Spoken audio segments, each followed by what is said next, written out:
paghinay-hinay.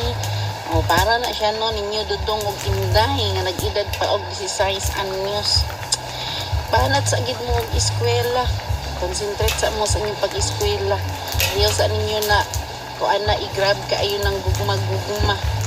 Ay, sabi ninyo dudong inday mag-eskwela mo, nya matintal mo ng gugma-guguma mo, ginahinungdan nga mahunong mo sa inyong pag-eskwela. O, yan, sigun sa akong experience, no? Sa kuha lang yung experience. Okay, bata pa po kayo ko namin niyo, naamong lang ko aning gugma-guguma.